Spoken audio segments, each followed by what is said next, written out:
Welcome back to another fun episode, a Q&A episode of Space Nuts. 15 seconds. Guidance is internal.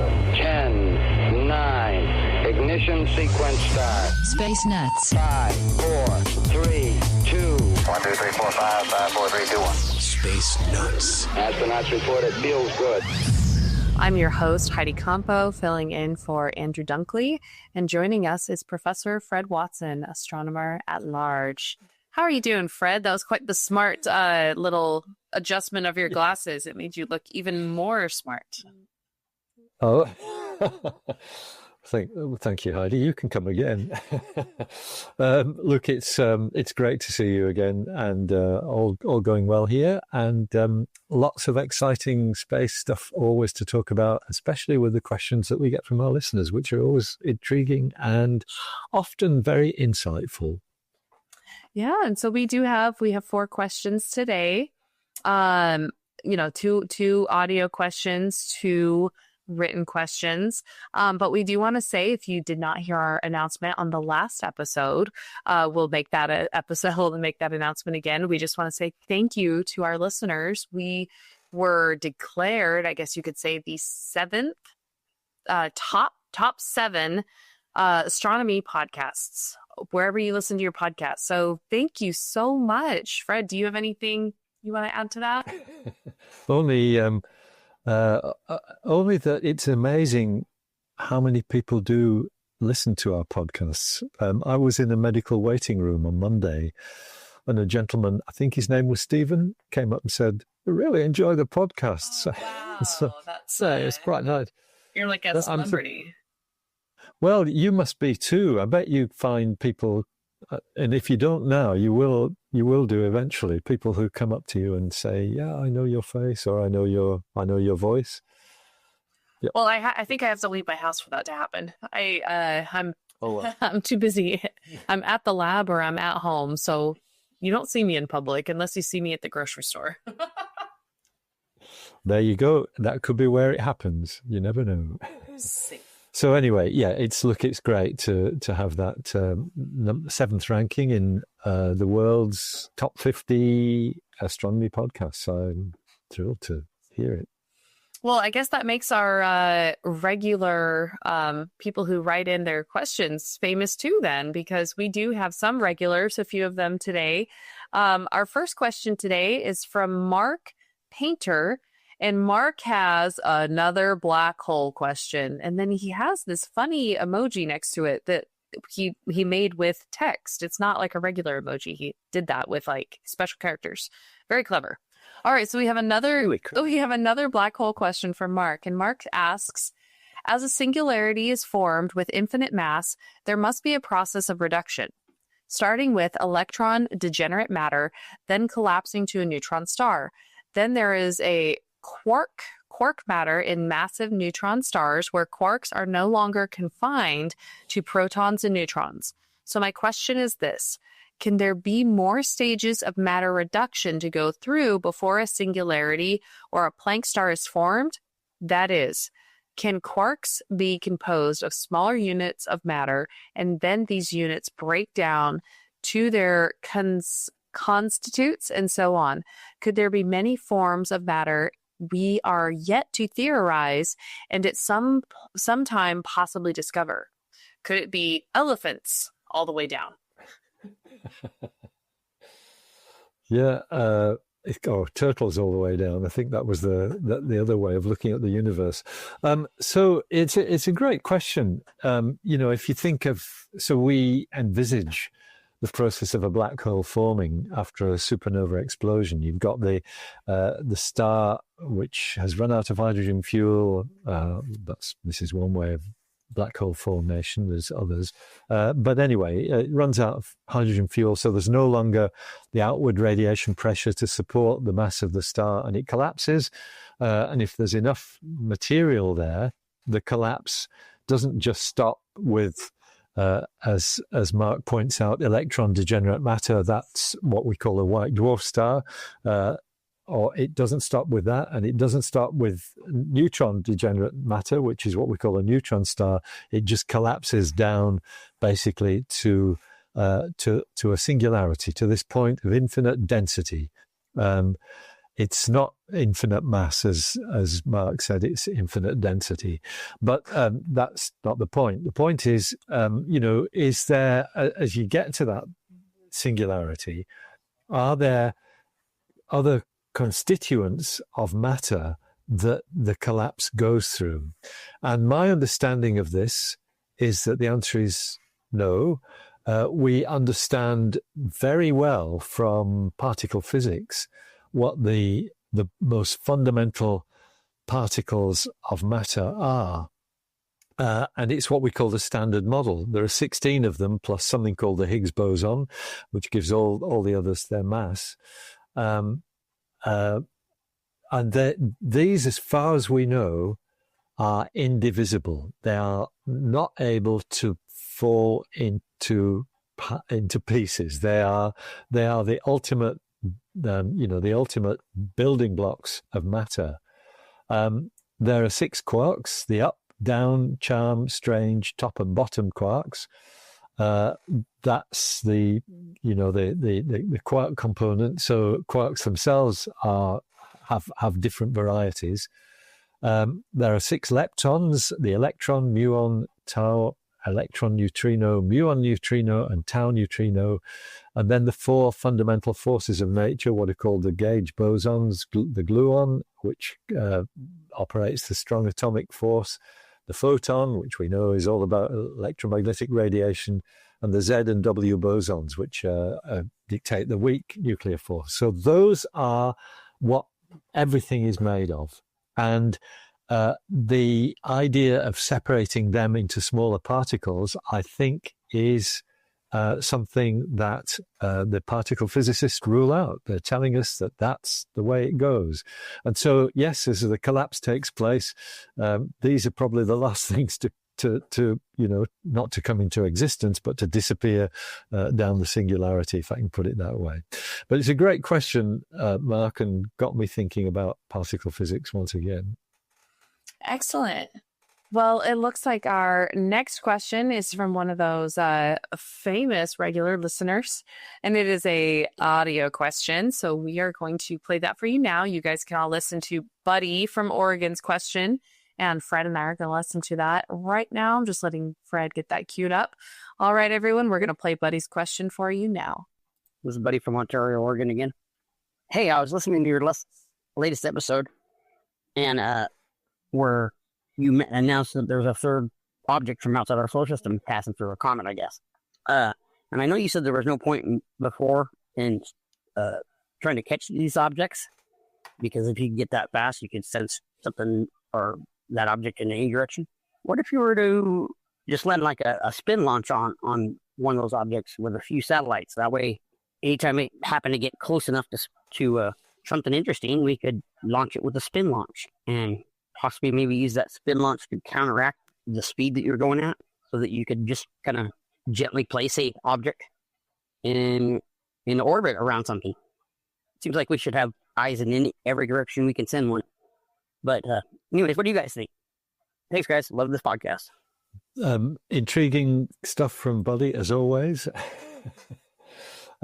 So just filling in a few gaps in that. Spin launch is indeed a technique for launching space vehicles. It's a company, I think they're called Spin Launch.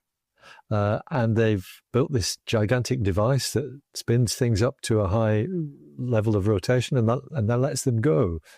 My understanding, although they've got, I know there was an announcement recently, they've got a large contract for some possible space vehicles. I don't think they've yet achieved a sufficient velocity as you release it from the spin to get into orbit. That needs to go up to 8 kilometers per second, and I think they're much less than that. So from Earth, that's not really a viable way of doing what Buddy's talking about, which is chasing after an interstellar object. if you had one of these machines on board a spacecraft already, that might be a viable way of doing it because you only need to give it a smaller impulse. But you can still do that chemically. You can actually, you've got much more control over what you're doing with chemical rockets. And the problem is, as Buddy highlights, the objects like these various, the three interstellar objects that have passed through the solar system, Oumuamua, Comet Borisov, and the current one, 3I Atlas, which is showing all the signs of being a comet. That one's passing through the solar system at the moment. The problem is they're moving so fast. Atlas is moving at 60 kilometers per second. It's a huge speed, bigger than anything that we've ever launched into space before. So we'd never chase it. And this is the problem from our vantage point on Earth. The idea is that one of these things comes in, you mount a space mission to go and rendezvous with it and check it out, which would be wonderful. But exactly as Buddy says, you need eyes in all directions. And more especially, you need spacecraft that are probably already out there, just waiting to be deployed in particular directions. Now, there's an interesting footnote, though, to this story, because within the last week, we've had a proposal from our good friend Avi Loeb of the Harvard-Smithsonian Center for Astrophysics.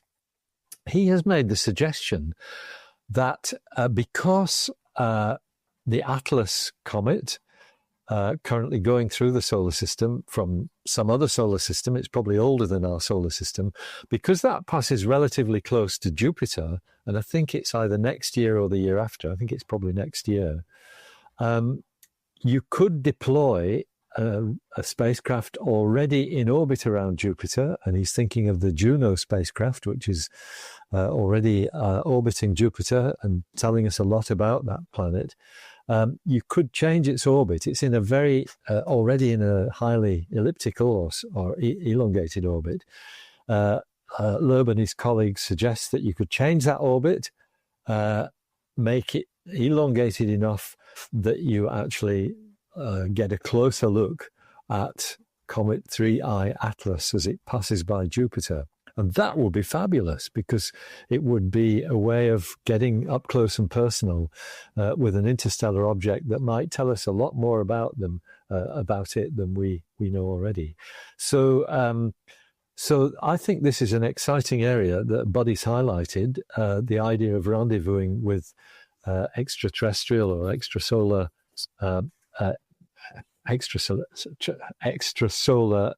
asteroids or comets, rendezvousing with them with whatever we have at our disposal. And if we've got Juno at our disposal, already hanging around in the vicinity of Jupiter, maybe it will be a good thing to do to bring the mission to an end by rendezvousing with Comet 3I Atlas. So I like that question. A lot of tongue twisters in this field. Yeah, it's true. Hi, everyone. Let's take a moment to talk about our sponsor, Insta360, the trailblazers in 360 and action cameras, pushing the boundaries of what's possible for creators everywhere. Last week, Insta360 dropped their latest game changer, the Go Ultra, a pocket-sized camera that's redefining how you capture life's adventures. Imagine a camera no bigger than an Oreo, weighing just 53 grams, yet packed with the power to shoot buttery smooth 4K video at 60 frames per second. It's small enough to slip into your pocket, but delivers professional-grade footage that'll make your vlogs, travel diaries, or family moments look absolutely stunning. What makes the Go Ultra stand out? The standalone camera is IPX8 waterproof up to 33 feet, so whether you're surfing, swimming, or caught in the rain, it's ready to roll. The Go Ultra's upgraded sensor and AI chip ensure your shots are crisp and vibrant, day or night. And if you misplace your camera, Apple Find My Compatibility has your back to track it down. Here's the best part. For the first 30 Space Nuts listeners who purchase the Insta360 Go Ultra at store.insta360.com, you'll score a free sticky tabs accessory to mount your camera on anything from backpacks to winter jackets. Just use the promo code SPACENUTS at checkout. That's store.insta360.com, promo code SPACENUTS. Check the description for links and more details. Don't miss out on this tiny titan of a camera that's ready to capture your world like never before. Now, back to the show. Roger, you're loud and clear here also. Space nuts. Our next question starts off with a tongue twister. This is Lawrence from London. Says, "Hiya, gents. Lawrence from London. Lawrence from London here. I will jump straight to the point. Has there ever been any sort of proposal of space-time being a superfluid? And if so, how did that play out? One of my biggest grievances are those space-time diagrams that show a single plane with the planet on top causing curvature on said plane. For me, it feels like it skews the four-dimensional reality that truly exists, as there is not just a single plane for everything to rest on. If we could find ways to visualize this more accurately, I feel like we would appeal to the fluid more often to describe the behavior of space-time, as it would allow for these extra dimensions rather than the typical two-dimensional space-time diagrams. As for time, perhaps it could be understood to be the flow rate of the superfluid. As for the elasticity and the structural integrity we see of space-time, maybe quantized vortices? As for gravity, I have no idea. It is a good thing that I can ask this question to an astrophysicist. Many thanks, gents. Looking forward to hearing your response." I'm interested, too. That was quite an interesting visual. Yeah, that's right. And his point's well made. Thanks, Lawrence, for this. Your point's well made that we have no way of depicting space-time being distorted by matter, which is what happens, other than, this picture that we all are familiar with of a planet sitting on a trampoline, with the trampoline mat being distorted by the gravity of the planet. That's because we have to reduce it to two dimensions. It's because it's the only way we can really envisage it. But the notion underlying Lawrence's question is that he's sort of, in a sense, ahead of the game. And that is because, he talks about superfluids. A superfluid is a fluid with zero viscosity. And that is what space-time is. It is already effectively a superfluid. Our understanding of space-time comes from general relativity, Einstein's general theory of relativity. And he understood the idea that matter would distort space because he was basically trying to understand gravity. And he basically what he did was propose that gravity was the way he was approaching this. Gravity is the same as acceleration. So if you were in a spacecraft with no windows and somebody lit the fuse and put the rocket underneath the spacecraft and sent it accelerating on its way, from within that spacecraft, you would not know whether you were feeling the effect of the acceleration or the pull of gravity. They are indistinguishable. It's something that technically is known by the equivalence principle, which holds up incredibly strongly. So what you're saying is gravity and acceleration are effectively the same thing. That allowed Einstein to build a geometrical model of how gravity works, and that's what led to our understanding of space-time, something that is distorted by the presence of matter. It's got a gobbledygook description. The mathematical description, or the mathematical structure, if you like, that we see as space-time, it is based on geometry developed by a German mathematician can't remember his first name. His second name was Riemann. Riemann, in the 1850s, proposed the idea of spaces that could be distorted by things within them. And that turns out that that's exactly what space-time is in the relativistic view. It's a mathematical construct that we call a Riemannian manifold, and it is a superfluid. It basically behaves just like a superfluid, and the quantized vortices that Lawrence mentions, that puts a different slant on it because you're suddenly into quantum theory rather than relativity theory. So we'll just leave that to one side. But as far as relativity is concerned, space is a superfluid. And the way gravity emerges, Lawrence says, as for gravity, I have no idea. It's a good thing I can ask this question to an astrophysicist. Well, I'm glad you did, because gravity is the acceleration. It's the distortion of space causing us to feel an acceleration, which we see as gravity. I hope that answers Lawrence's question. That was fantastic. 3, 2, 1. Space nuts. Our very last question of this episode is from Dan on the Gold Coast. And this is also an audio question. So I'm going to give Fred just a second to cue that up. And we are going to play that for you now. Hey guys, Dan here from the Gold Coast. Quick question, thought it might be a bit different for you. Got a friend who a couple of years ago we were discussing space exploration and that kind of stuff. And his view was that he'd understand why the human race puts time into exploring space when we still don't quite understand Earth. And I couldn't put into words myself why it's so important, which I understand it is. I was hoping you could put into your own words, why is it so important that we also put time into exploring space? Thanks for that. Also, Heidi, with your sci-fi brain, I'm wondering, have you read Project Hail Mary? Do you love it like I do? And are you excited for the movie? All right. Cheers. Bye. Oh my goodness. I'm so excited that you brought up Project Hail Mary. That is next on my list. It is next on my list. I have read other books from that author and I'm very excited to read it, but I have not yet. And I feel a little bit like a hypocrite because I pride myself on often reading the books before the movies, but now I feel like a hipster because I'm reading it before the movie comes out. That's good. No, you're ahead of the game, Heidi. That's the great thing. When you've read it, I'd love to hear what it's about. It's a space book. Yeah. Yep. Sounds great.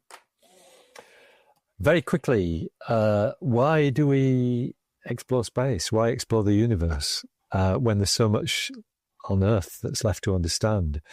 And I guess one way of there's many reasons why, and it's principally governments that support the exploration of space, certainly by astronomers, and to some extent the exploration of space by space probes as well, although there's certainly a commercial sector moving into that, trying to send spacecraft to the moon and things of that sort. But why do we do it? Well, we wouldn't be able to understand Earth fully if we didn't know about space. So the two are really part and parcel of the same thing. It's trying to understand our environment on the biggest possible scale. And if you didn't understand how planets form, then it wouldn't really tell you how the Earth has formed, and that's an important part of the Earth's history. So that's and of course the other thing is that we as a species are curious. We want to know about our environment in space. We want to know about the origin of space. We want to know about where everything came from. It's fundamental science that may not have an immediate commercial benefit, but it tells us about ourselves and satisfies our curiosity, our yearning to understand the scale of space and how it all works. That's I guess, the fundamental reason for doing it. But there are many other reasons. One reason why governments invest in space and astronomy is to inspire upcoming generations, because we know that there's nothing like black holes or killer asteroids or whatever for getting kids switched on to science. And it's a great way, even if they don't become astronomers or space scientists, they at least understand the scientific method. They understand the evidence-based method that is fundamental to all science. And so that's another reason. We've got, of course, spin-offs. We've got all kinds of things. There are 3 different things inside this mobile phone that I'm holding up. For those of you who don't have the YouTube version of this podcast, 3 things of that came from astronomy and understanding physics. The GPS system relies on general relativity, which was tested by astronomical observations. The camera in it was essentially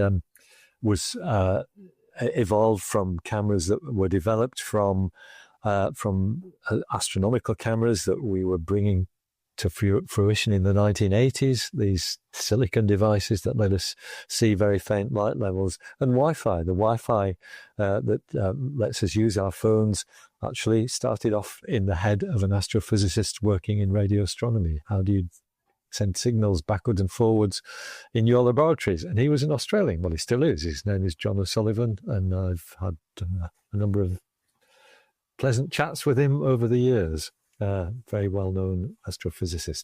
So there are lots of reasons why we do space, not just because we are curious about it, but that's the main underlying reason. Fred, what got you interested in space? Why did you choose this as a career? Yeah, look, in a sense, I'm a product of exactly what I've just been talking about. Although things were a little bit different when I was a youngster, because I was at school in the late 1950s, early 1960s, at the dawn of the space age. So it was in our faces all the time. And plus the fact that there had recently been a world war, and a lot of people thought there was going to be another one, which will be fought on the grounds of science. So science was absolutely hammered into us. The school I was at had 4 streams. 3 of them were science streams, 1 was an art stream. And that is not the case now. So in a sense, I was a product of my time, but I was inspired by, in fact, an astronomer who I was only thinking about him this morning, sadly now no longer with us, a gentleman by the name of Patrick Moore, who was the most famous astronomer in Britain for 40, maybe even 50 years. He had a TV program which he started in 1957. It's still running. He's not does it anymore. The Sky at Night. So The Sky at Night was one of the things that inspired me and got me interested in space. And I never really grew up. I just carried on being interested and have been all my life. So I love that. That's a really fun story. Yes, I just feel very fortunate to have had a job throughout my life that I probably would have done even if they hadn't paid me for it, because it was my passion. Not sure how I would have lived had that been the case, but anyway. That's wonderful. It's been great. Well, on that positive note, keep dreaming, everyone. Keep looking at the stars and keep sending us your questions. Especially if you're one of our female listeners. I have been here all summer and we have not gotten one question from the ladies. So if you're a female listener and you have been wondering if your question's good enough, it's good enough. Just send it in. We love our fellas, but if there are, we've got to have female listeners. This can't be 100% guys who are interested in space. So send in your questions. We want to hear from you. Fred, do you have any closing remarks? No, just to say, absolutely, I agree with that. We do know we've got some female listeners. We've occasionally had questions in the past. We have one person who is a pilot. She flies across the Atlantic and looks at the stars and sends us notes about what she sees. Oh, that's such a beautiful picture.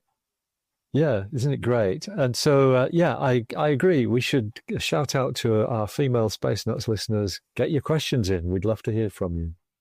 All righty then. Well, you heard it from the man himself. And you probably maybe only a few more weeks with me. So send in your questions that if you have any sci-fi related questions about favorite sci-fi books and whatnot, because Andrew is going to be back soon. We're not quite sure when, but we've got a few more weeks left with me, and then Andrew will be back as your host.